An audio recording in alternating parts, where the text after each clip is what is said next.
Hey, Rational Wellness Podcasters. Dr. Ben Weitz here. I'm so glad you could join me today for another episode of the Rational Wellness Podcast. Each week, I'll be bringing you the latest cutting-edge information on health and nutrition.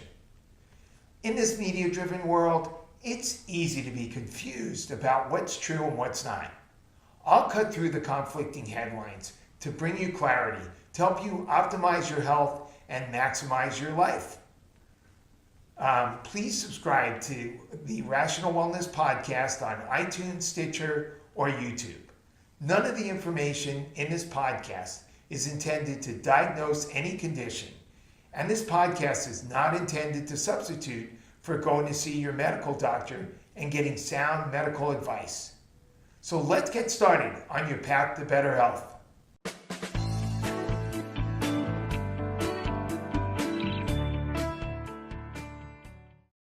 Hey, Rational Wellness Podcasters. Dr. Ben Weitz here. The topic for today is allergies and what to do about them. You can go to a conventional MD and get a prescription for an antihistamine like Zyrtec or Allegra or Claritin or a decongestant, either of which will only control symptoms at best. But this does not get to the root cause of the problem of the allergic symptoms. Functional medicine, we believe in trying to get to the root cause and find out what some of the triggers and underlying causes for your allergies are. To begin with, in this discussion about allergies, we really need to define what do we mean by allergies. So Dr. Susanne Bennett points out in her excellent book, The 7 Day Allergy Makover, an allergic reaction is what happens when a substance is inhaled, ingested, or comes into contact with your skin and stimulates an immune reaction by the body.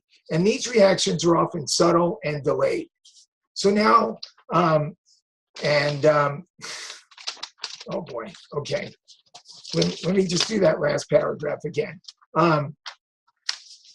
So to begin with, we need to first define what we mean by allergies. As Dr. Susanne Bennett points out in her excellent book, The 7 Day Allergy Makeover, an allergic reaction is what happens when our immune system reacts to a substance that is inhaled, ingested, or comes into contact with our skin, leading to a range of often subtle and delayed reactions by the body.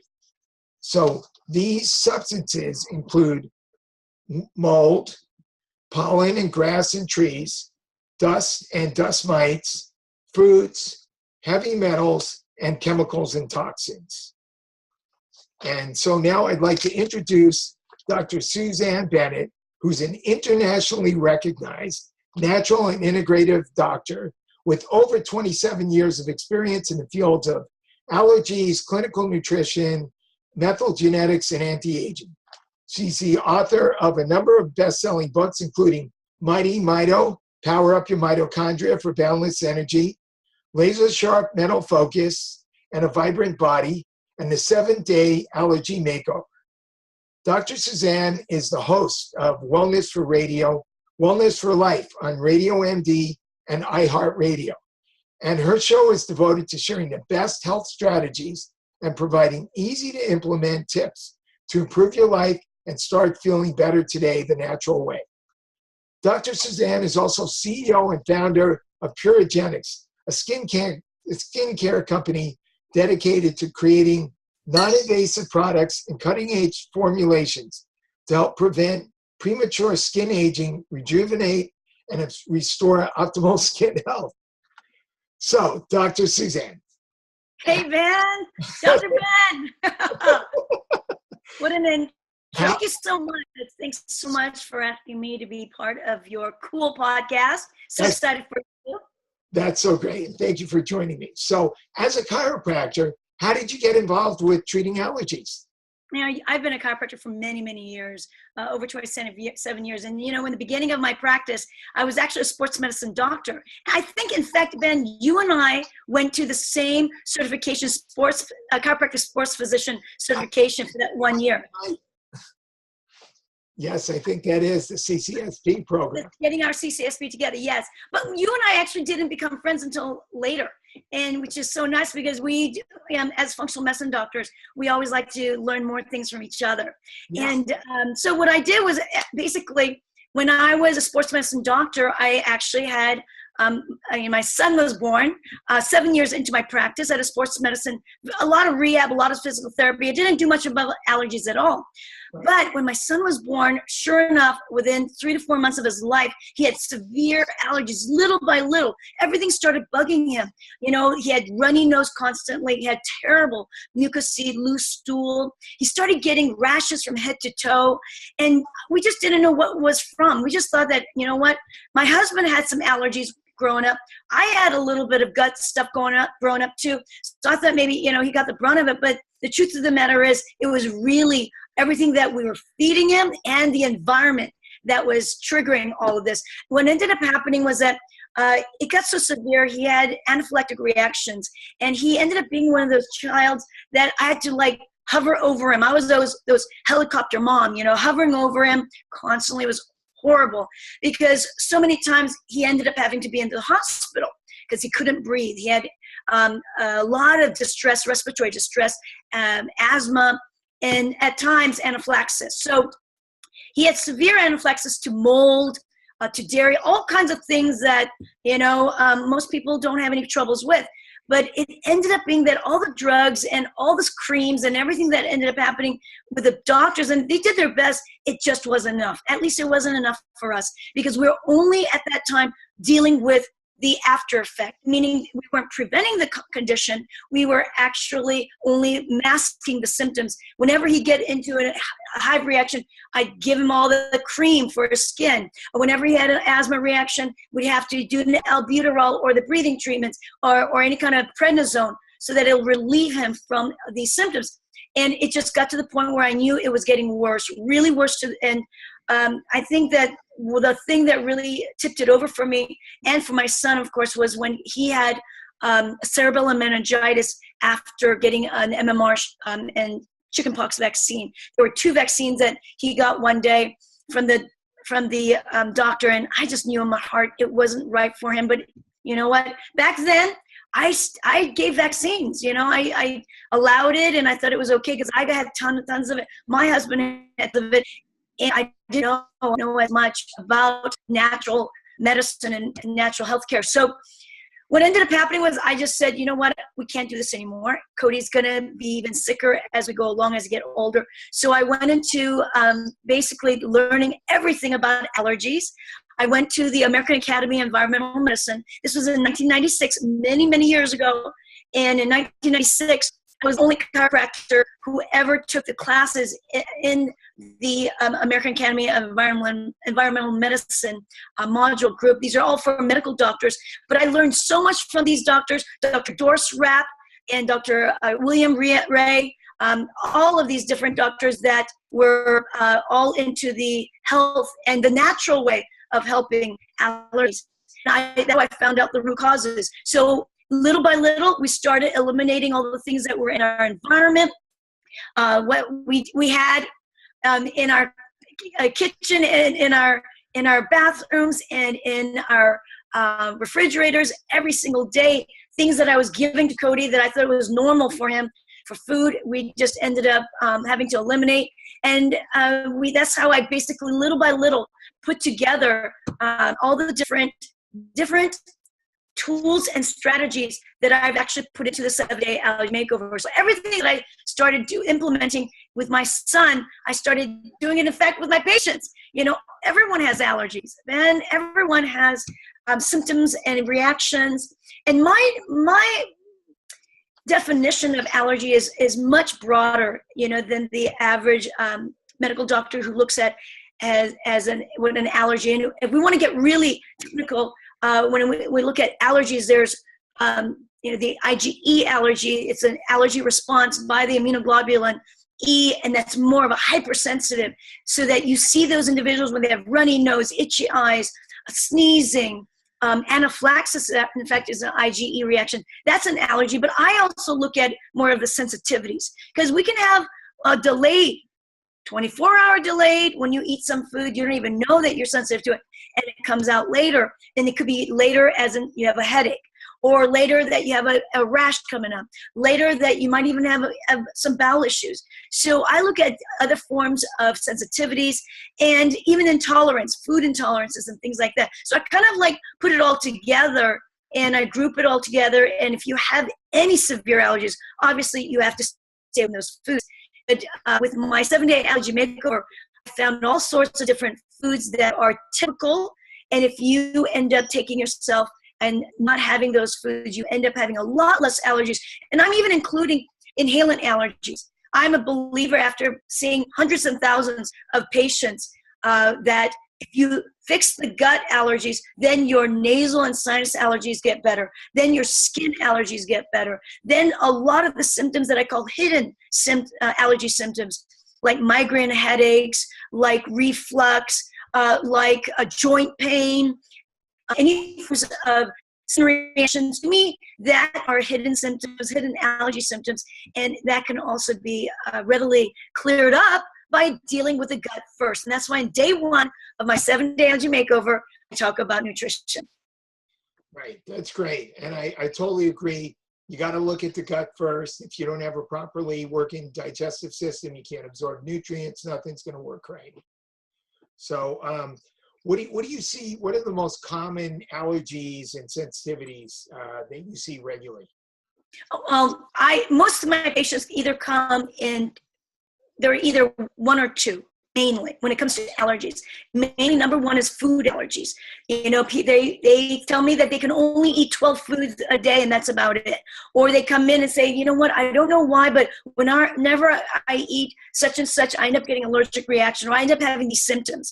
And a lot of them, they already know. They already know that they've got allergies. And then there's some cases where they come in and say, you know what, I'm constantly having a headache and I'm so tired and nothing makes me feel good. If I eat, I'm always tired. When I don't eat, I'm always tired. You know, and they just don't know what the food items are that's causing some of their symptomatology. And then there's ones that are more environmental, the multiple chemical sensitive cases, or environmental, such as I've got dust allergies, I'm sneezing all the time, I've got itchy eyes, I have a runny nose every morning, I'm coughing, postnasal drip. Those are the environmental. And the environmental could be from mold. And in Los Angeles, we have a lot of mold patients. I treat that, I would say, when it comes to inhalant, about 90% of them all have some mold allergies. And then the second one that they are very sensitive to are also dust. We're very, very dusty in Los Angeles. Sure, we have, you know, it's a city, but I'll tell you part of the reason why it's so dusty is because we have it's very dry. Although we've got mold on one end, we're actually very dry. Do you ever see that in your practice? Everyone comes in with really dry skin? Yeah, we do see that pretty commonly, you know, especially when they come in for chiropractic, you know, and we work on their back and we put some lotion on to do some massage, and it totally soaks in and we got to put more on, like almost. Exactly. So it's a very strange, our city has a lot very dry, although we've got a lot of mold. And that's kind of like a strange thing, but the truth of the matter is the mold happens because of the way our houses are these days. We don't open up and we get water damage, etc. We move into an apartment that's moldy. But in general, in Los Angeles, we're very dry. And what happens with dryness is that we get lots of dust. Dust in our air is actually made out of our skin. I don't know if you know that. It's written, I wrote about it in my book. It's most of the dust that we have that accumulate all over our furniture, on our beds, on our sheets, on our pillows. That is actually dust is made out of our own skin. And what that attracts are dust mites, right? The dust mites love eating our skin, the dead skin. So if we can have less dry skin, we'll have less dust, of course, and less dust mites. But those are the two main allergens that we've got. That's inhalant. And then the third are the true inhalant that people get really allergic to: pollen, weeds, trees, flowers, things that are outside in the air, grass. Those are all the main ones. Another thing that I find that people don't realize about allergies is actually the air quality. And what I mean by that is, there's a lot of gases, off-gassing, a lot of chemicals in our air that you cannot see, but it causes allergic reactions. So these are things such as perfumes, smog, car exhaust, VOCs. You know, when you have, let's say, new paint in your room, new furniture. Oh my gosh, I just had a patient this week came in and she couldn't actually speak as clearly as she wanted to and that she's used to. Her brain was very, very foggy. She didn't understand why. She came in with a headache as well. And what I found out was it actually was related to the formaldehyde in a brand new car.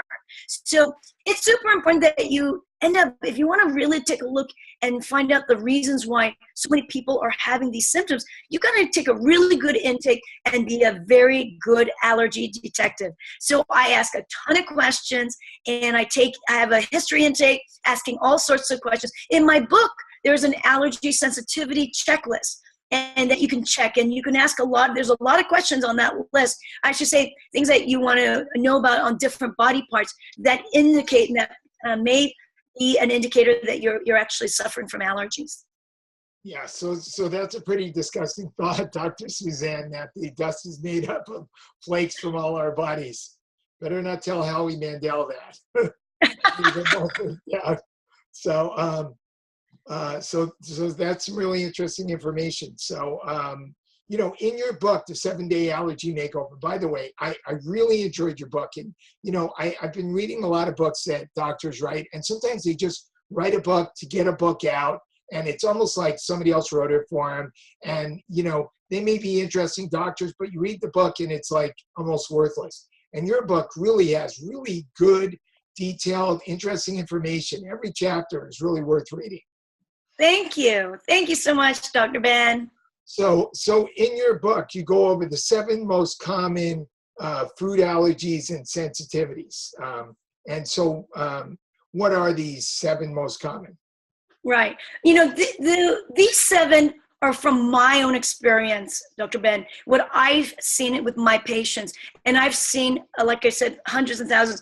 And over the past 27 years, I find that the foods that are the most sensitive, and when you get rid of the foods, these foods, 7 foods, you get the most benefit from. So the first one I always talked about, it was always dairy products. And we know that after the age of 5, majority of the adults and children even do not have the enzyme lactase, so that our brush borders and our intestines, we just don't produce it anymore after 5 years old. And there's a very small population in Europe that they can actually still have dairy products, but most of us cannot. And being Korean, of course, for sure, I'm so allergic to dairy. And then number 2 is gluten. And everyone knows a lot about gluten these days, and how the gluten, as well as dairy, what it does is it actually causes inflammation of the gut. And the inflammation ends up creating what's called leaky gut syndrome, or hyperpermeability of the gut lining. And so all of these foods that I'm talking about, these 7 foods, all disrupt the gut lining, and that's where the allergies are triggered. So then the third is sugar. And sugar, you know what? I find that when it comes to sugar, the biggest problem about sugar is not so much it causes an allergic reaction, Dr. Ben, but what it does is it increases the overgrowth of bacteria and yeast in the gut.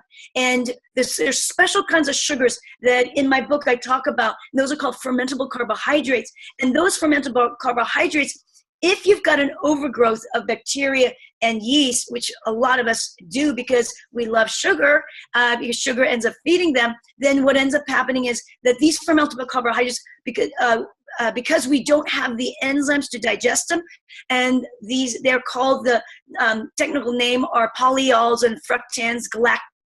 You know, these are sugars that our body just doesn't have the enzyme to break down. So truthfully, what I'm talking about is a sugar intolerance. Because when you're intolerant to a food, that means you have the enzyme to break it down. So if someone says, oh, I'm lactose intolerant, basically that means I don't have the lactase enzyme to break it down. If you're gluten intolerant, that's because you don't have the gluten enzyme in your gut that you naturally produce to break it down. And so I'm saying the same thing about sugar. So I'm not saying that you eat sugar and you're going to have a hypersensitive reaction. Some people might even say that they do, but I'm talking more about the general sense of a sensitivity, also how it might react to your blood sugar level. A lot of people when they eat sugar, they get headaches or they get really, really hyped out. Children, you always see kids, parents talking about how kids, once they have sugar, oh my gosh, I can't control them, and they're a totally different person. That's what I mean. But when I talk about how when you've got changes in the body, changes in our physiology, changes in our mental capacity, our emotional state, that's what I mean by really the broad definition of allergy. So sugar is one of them. And of course, sugar is an inflammatory food.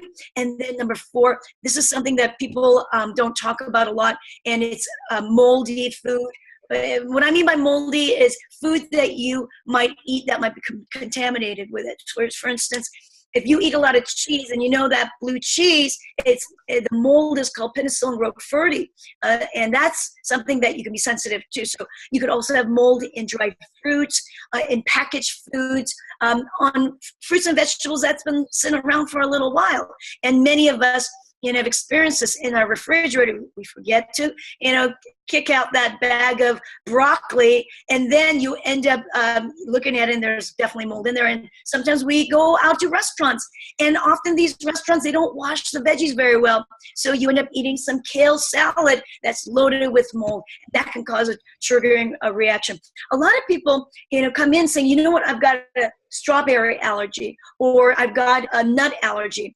But often it's not so much the nut or the strawberry, the actual fruit or the nut itself, but they're actually allergic to the mold that's growing on it.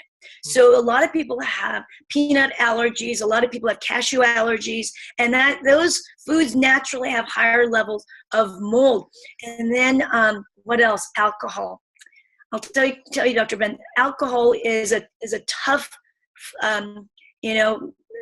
food to talk about in America, because we all love having wine with our dinner, and when you're going out with your friends or going out with your buddies and your partners, you want to have a glass of wine or beer, but within the glass of wine, beer, guess what? You've got mold in there too.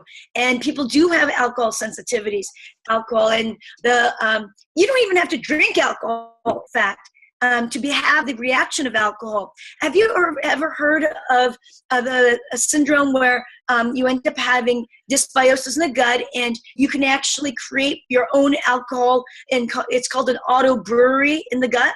I don't know if you've heard of that. I think I have heard of that, yeah.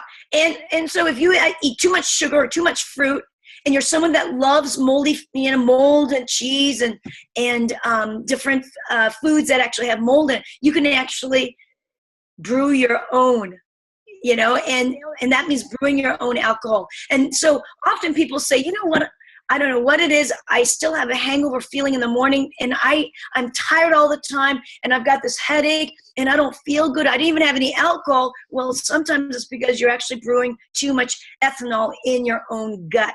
And so it's called auto brewery. What about all those healthy French and Italians who are following the Mediterranean diet, and they're having a glass of red wine, and they're really healthy, and it's helping to prevent heart disease, and they can't have their wine? Honestly, it's a very interesting thing. When it comes to different countries, they have different kind of food. They don't have the same type of wheat and gluten products here, the grains. You know why I know that? I went to Korea, my own country, this summer, and I was shocked. I was absolutely shocked. Now, I haven't been there for a while, and for 4 years, so I kind of forgot about how everyone looked and all that, and I was taking tons of video of people eating there, all the Koreans there. They were eating a lot of grains, and particularly gluten grains. They love noodles. So they're eating a lot of noodles and a lot of pastries, but none of them were overweight. Oh my gosh, I barely saw anyone that were at all even 10 pounds overweight. They were all healthy. Their skin was beautiful. They all, even older folks, they all had energy. And, you know, I speak some Korean, but not as well as I would like, but I would ask some of them. I'm sitting next to them, I ask them all of that. You know, I told them that I'm a doctor, I'm from America, and I take care of people who've got, you know, gut issues. And over there in America, that a lot of people have gut issues when they eat the noodles. So I asked them, does that bother you? And they said, absolutely not. They could have it 3 times a day. And they've got ramen, you know, noodle shops everywhere. It's just amazing. But I'll tell you the difference. What I realized is that, number one, GMO foods are not allowed in Korea. So, you know, into this is South Korea I'm talking about. It's not allowed. And so the grains there are different. And number two, Koreans are really well known for eating fermented foods. Kimchi, you know what kimchi is, right? Yes. And so I truly believe the reason why they can handle all of that wheat and all that is because they've got amazing gut flora. Their native and microflora is tip-top, very high in diversity, loads of healthy bacteria to help them digest those foods, such as gluten products. And I'm a true believer in that. After I've seen all of that this summer, past summer when I was there, I was blown away. So I really think when you think about the people that are in different countries, their lifestyle's different. Their stress level is far less than us, you know, and again, their food, the way their food's made, the soil over there, and the lower levels of pesticides. We have very, very high levels of pesticides in our country here, and it creates what's called POPs, persistent organic pollutants. And most of the POPs are made out of pesticides, herbicides, fungicides. And we all know that we're suffering in this entire country from GMO foods and the chemicals that are linked to the GMO foods, which is glyphosate, you know. So there's a lot of things, a lot of reasons why they can eat it that way. And I know that if you go to Europe, and let's say that you're very good and you're clean here, you're gluten-free, you're dairy-free, you don't eat a lot of sugar, and then you go to Europe, and over there you can splurge a little bit because you don't feel sick. You're not feeling the same symptoms as you did here. And then when they come back, my patients are saying, oh my God, I was so good over there, but why am I not feeling good here? Right? Have you ever heard that from your patients? Yeah, I have heard that. I've heard the same thing about Europe. Europe has different wheat. Europe has different wine. They grow things differently. And certainly the GMO thing, they are much more restrictive of. And certainly it's either not allowed or they label it, which is a lot different than here. Now, you know, you brought up fermented foods, and I had a question about fermented foods. Sure. We're worried about mold, and you're taking a food and fermenting it. Isn't that a similar sort of process? Isn't that problematic if we're trying to avoid molds? Okay, so there's no doubt that fermented food have yeast in it, okay?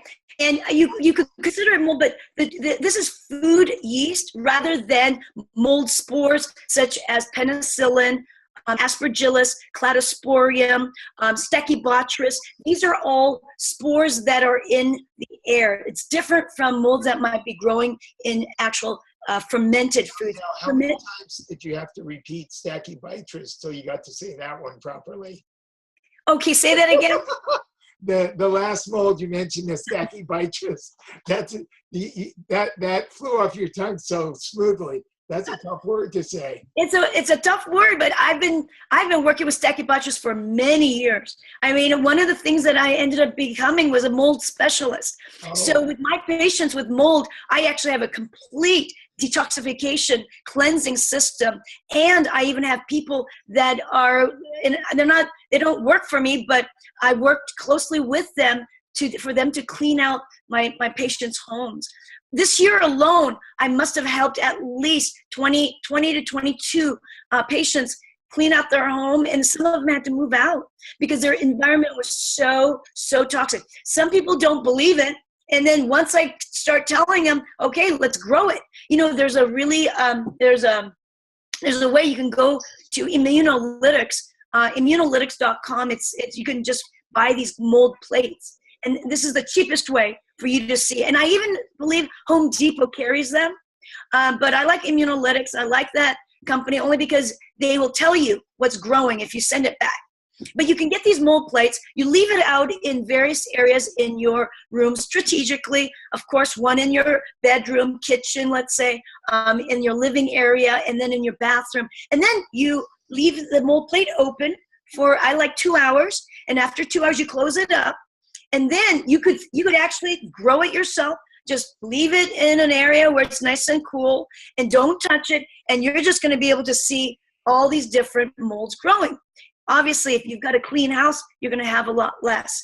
And there's different kinds of molds. And when it comes to mold growth, most of the time you're going to find that if you ever get it tested, there's always one that beats out everyone. And what I mean by that, it's like the king of the hill mold. And that's because what molds have, they actually exude mold toxins, mycotoxins, so it can kill other mold.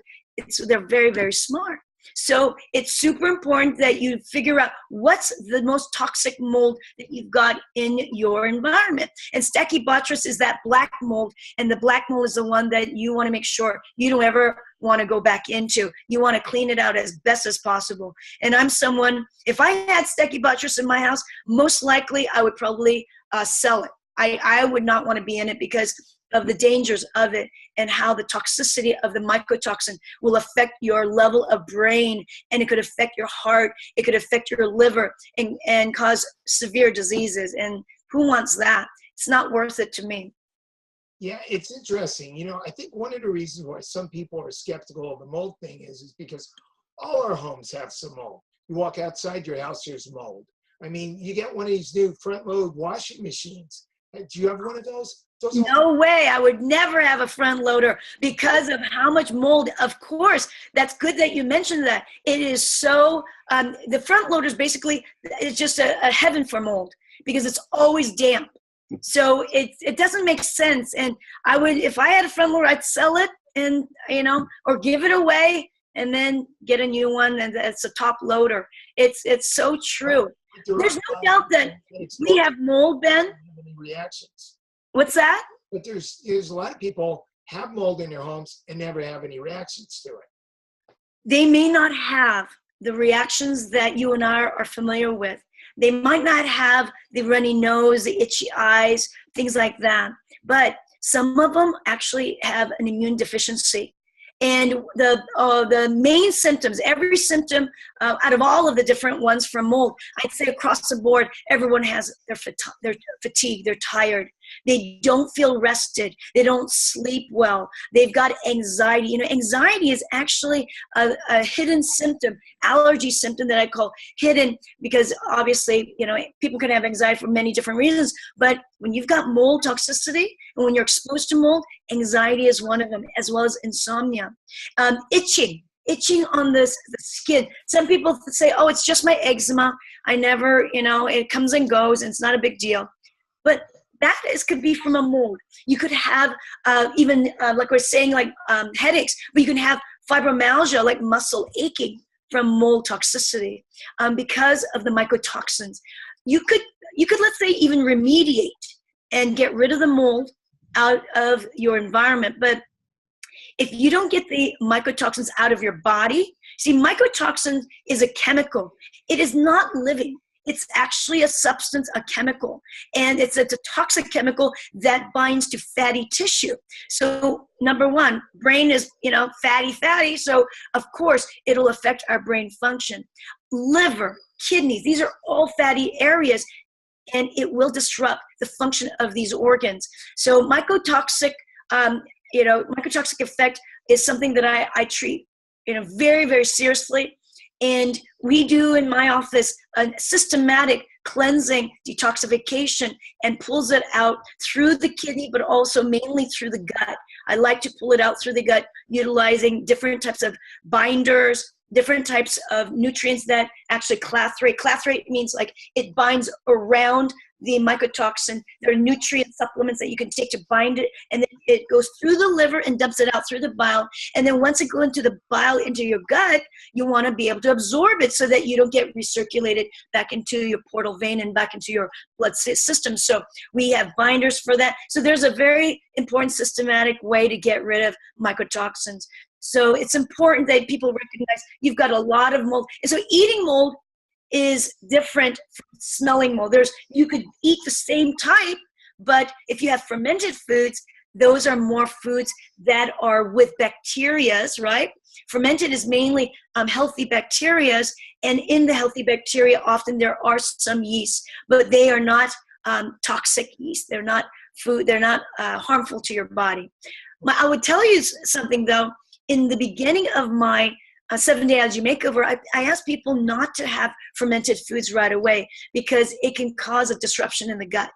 And what I like to do is I like to reduce the inflammation, heal that gut a bit, make sure that the gut lining is stronger, and of course do replace, take some probiotics. And it's the only nutrient that I actually talk about in the book.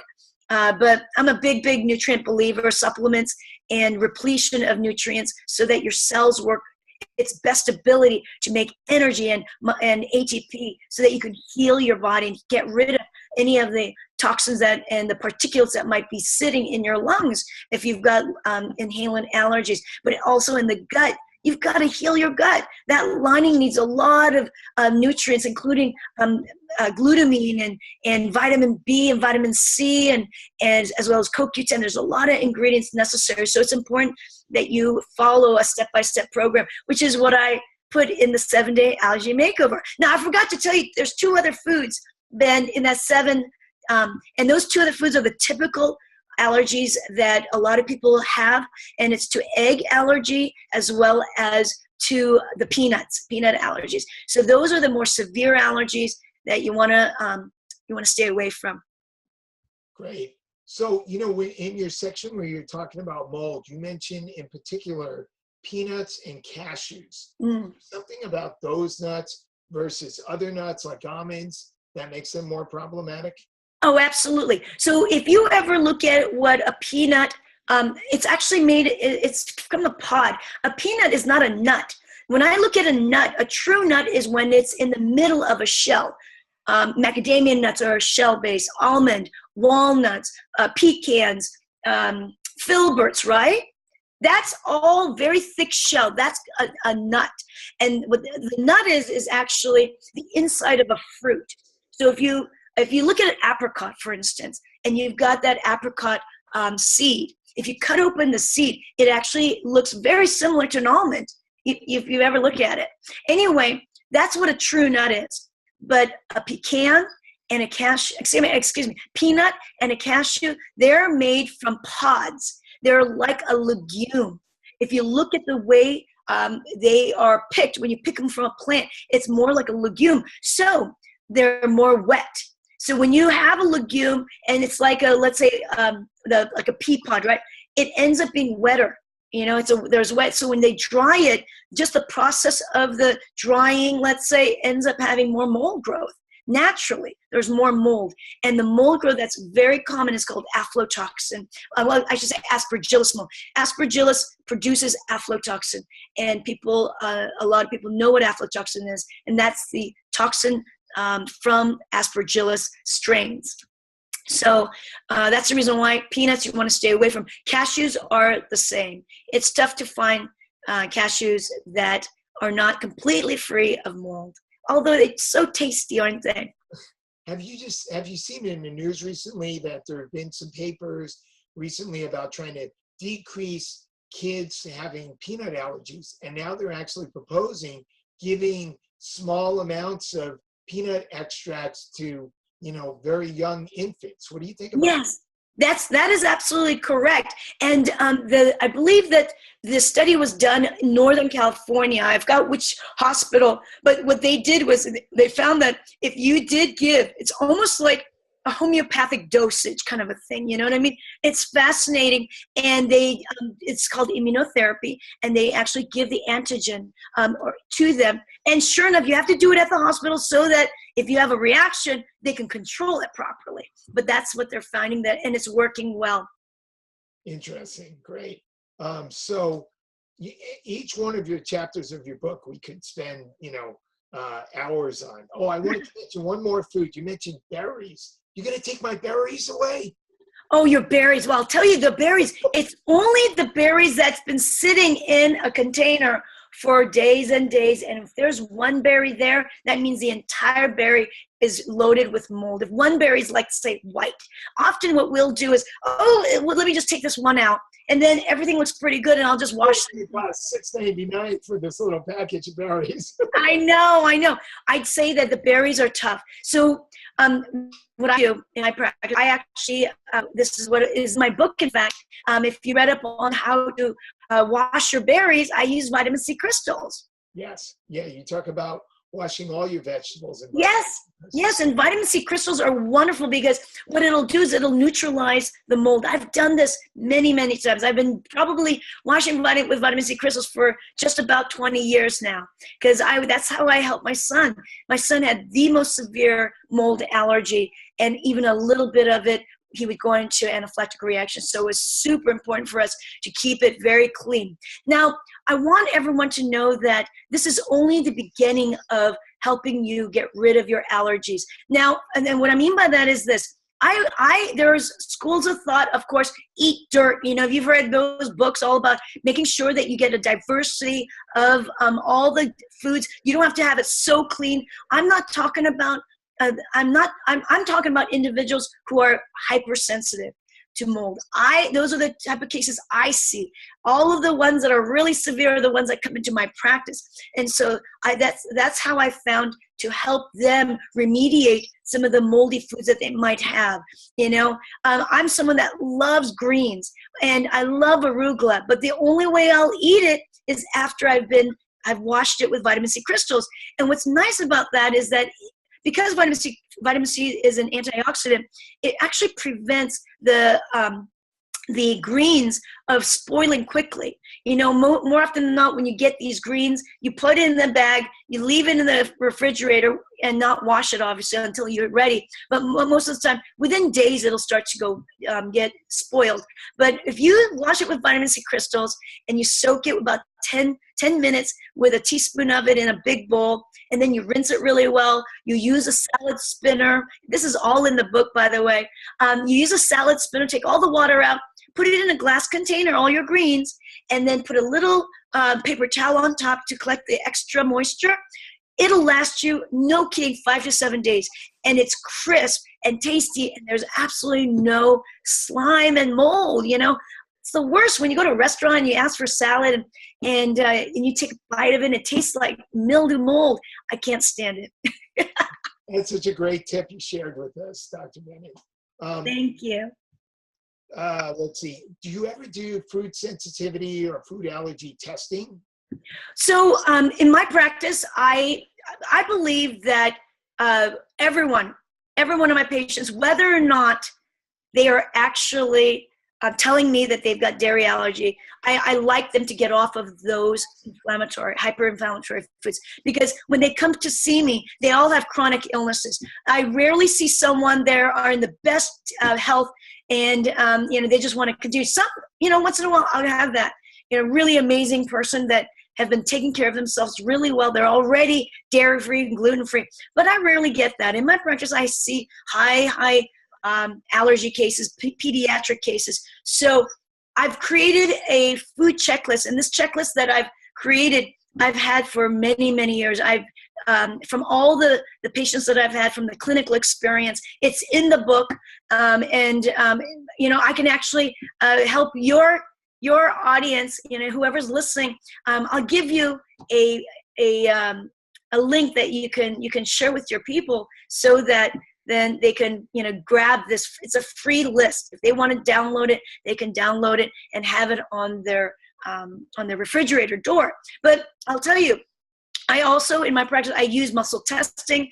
It's not for everyone, but I definitely work with muscle testing. But more often than not, if I ask them to stay on the specific elimination diet, an anti-inflammatory elimination diet that's in the book, they do wonders, wonders. And then there are cases where, yes, I want to do some type of testing because the elimination diet has not at all helped.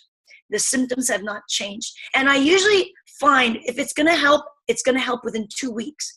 So 2 weeks later, I see the patient. Let's take a look and see, are your symptoms better? We go over all the symptom checklists, and sure enough, if they're great, awesome, we're continually going to help them heal their gut, heal their nasal passages, and continue to address some of the allergies, because I also do allergy elimination therapy in my practice. But if they don't have any improvement, then sometimes I use the allergy testing.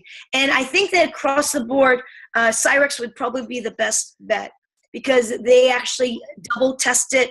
They test between cooked foods and raw foods, and they're most sensitive. But truth of the matter is, I've done a lot of research on these lab testing, as well as use them in my practice.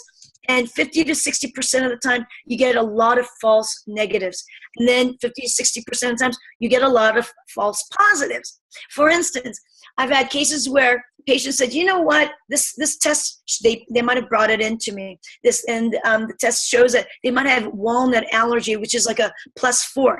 But Dr. Ben, they don't even eat walnuts. You know what I mean? It's not like it's in, and if they have, it's not a big deal. They don't get a reaction. So it's a really tough, it's a toughie. I've written that in about the book too, is that when it comes to allergy testing, it's a problem. Plus, a lot of the food allergy testing, they use it like skin allergy. So when it's a skin prick, it doesn't correlate with the same as what's going on in your gut. Your skin is not your gut. So whatever reacts on your skin is different. So you gotta just decide, all right, can we do this? So what I do is, like I said, in the beginning, if you can eliminate some of these foods, then you're going to start to see that you're going to start to feel better, and you may not need to worry about doing a test. Good, thanks. So let's go over one more topic. How about cleaning up the bedroom? You have a chapter in there. So besides getting your boyfriend or girlfriend out of the bedroom before your wife or husband comes home, what's the best way to clean up the bedroom? Well, the bedroom to me is one of the most important areas, because we are sleeping in at least 7 to 8 hours, hopefully 7 to 8 hours. And if that's the case, if your environment quality of, in the bedroom is poor, you're not going to sleep well. You're going to have all sorts of allergy symptoms. And on top of that, you might actually, because of not being able to sleep well, having more allergies, you're going to have then other types of conditions down the line. For instance, in my book, I talk about a case where he was coming in with a lot of coughing, postnasal drip. Doctors thought that he had acid reflux. And this is a patient that I actually treat 4 generations of that family. And they come from San Diego to see me. And so this gentleman, we started really talking about what is really going on, because he's been he's been a patient for a while. So eating has been really clean and all that. He's dairy-free, gluten-free, etc. And then I found out that it was his pillow. He told me that he uses a 25-year-old pillow to sleep with. How is that possible? Some people are it's like a blankie to them, baby blankie. Like their teddy bear. It was something he had trouble letting go. And I think he told me that he got it during his wedding for his, after he got married, and he's been having it ever since. Well, this pillow was all smashed up and almost like a brick. It was crazy. So anyway, it ended up being that as soon as we got rid of that pillow and got a healthier pillow for him, and he would sleep better, nasal drips completely gone, absolutely no coughing, and obviously no acid reflux. I mean, his doctor gave him acid reflux pills so that, he thought that that's what was going to take care of the problem. But it wasn't that. It was his environment. So number one, we've got to make sure that we've got healthy pillows and mattress. If your mattress is older than 7 years, let's get a new one. Now, I'm someone that loves latex mattress. I don't know if you what you use, but I love the latex mattress. And it's the one that is the organic latex. It reduces the ability for dust mites to grow on it. It reduces mold. It's less of a mattress that collects mold and chemicals. So I like that. But you can use the other mattresses. I like the wool or the cotton as well, because it's reducing in the chemicals. There's a lot of chemicals in mattresses, and I personally don't like mattresses that have the flame retardant in it, because that's chemical. That's a toxin based, and people don't realize that their mattress has that either. And oh yeah, absolutely. Commercial mattresses have flame retardant chemicals. That's right. You can do this though. You can order mattresses and ask the company not to do it, as long as a doctor actually gives an actual prescription. So that's doable. It is doable. Flame retardant free mattress. But mattress, you could put mattress dust mite covers, pillowcase covers for dust mites, prevent that. I always have an air purifier going in. I think you might have visited my office. I have an air purifier right there in my treatment room, in the front treatment room. So you want the air quality to be very, very clean. You don't want a lot of plants in your room either, because plants have soil in it, and that soil can be moldy. And then, of course, you're going to have mold spores in your bedroom.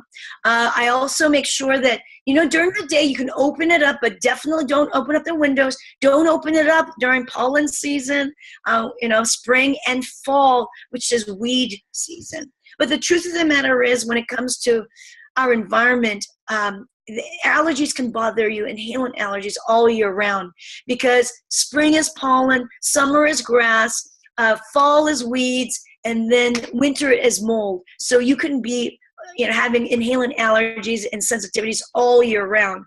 And then what else? Oh, in kids' rooms, all those toys and those teddy bears and stuffed animals all collect mold, dust mites, critters like I said, mites, but also mold and bacteria, sweat, things like that. So I'm someone that, put it in like a playroom instead, and definitely wash those little teddy bears. And I love those, toys that we all have, for our children, because you got to wash them. You want to get the ones that you can pop into the hot dryer and hot washer and dryer, so that you can keep it clean for your babies. It's crazy how much people have. And one of the things that you want to be careful is also carpet in your bedroom. Carpet is tough, because we all love warm feet in our bedroom when we're walking around. But I remember when Cody was super, super sick in my original home, when he was really young, I ended up ripping out his carpet because he was very sensitive to that. And we put tile down at the time. It was in our condo. It made a big difference. So little things like your environment can make a huge difference in your health. And by reducing the antigens, allergens, inflammation, and making sure the quality of your air is healthy, then whatever goes into your body will be less in inflammation. And then you'll have a lot less other types of symptoms. If you sleep well, you're going to, and you don't have the postnasal drip, then you might not have sleep apnea. And of course, the morning wake up brain fog. There's a lot of things that ends up happening that you're not aware of when you are sleeping in an environment that might be a problem. That's great. Yeah. No, I recently switched to a latex mattress. We got a level sleep one. I don't know if you've seen those. But they have a lumbar support section, and there's different firmnesses in different sections. So it actually helps keep your spine better aligned. Oh, that's great. Good for you. I love mine. And I've been only using latex for a while now. And it's interesting. People ask me all the time, I've got a latex allergy. If I've got a latex allergy, can I sleep in a latex bed? I have not found anyone who has a latex allergy who can't be on a latex bed. And I really think it's because the way they cure the latex, into a solid piece. Yeah. They cure it. And sure, if you've got latex allergies, then you got to be careful of bananas, avocados, and of course latex as in like rubber. My son had a terrible latex allergy, so I'm very familiar with that. And there's a lot of foods that are cross-reactive to latex. Spinach is one, papaya. You know, there's different kinds of foods that are latex-based, so you got to be careful with that. But anyway, I find that latex-based people are not sensitive to it. Great. Excellent. So you've provided us with so much great information today, Dr. Susanne. Thank you so much for joining us. Thank you, Dr. Ben. You know, I want you to know, everyone, if you want that, the food list, I'm going to give you drsuzanne.com/Dr. Ben. And if you get that link, and it's Dr. Susanne with a DRSUSANNE at, drsuzanne.com/Dr. Ben, DRBEN, for your host. And you'll be able to get the free download on all the foods that you want to stay away from and foods that you want to eat so that you feel more energy and more brain clarity and reduce all your allergies and help you heal your gut. That's great. And where's the best place to get a hold of your book, The 7 Day Allergy Makeover, as well as your other books? Oh, you can go to online, Barnes & Noble, as well as Amazon. Amazon's probably the best choice. And you can find both of my books, The 7 Day Allergy Makeover, as well as Mighty Mito. That's great. And what's the best way to get in touch with you and your practice? drsuzanne.com. Very easy. Lots of information there. And I've got a radio show, podcasts, all that too. So thanks so much for doing this, Dr. Bennett. Really, you're such a great fun to be with. And I'm really happy that we're getting to become really good friends, working together, helping more people feel better. Absolutely. Living the dream. Thank you. You got it. Suzanne.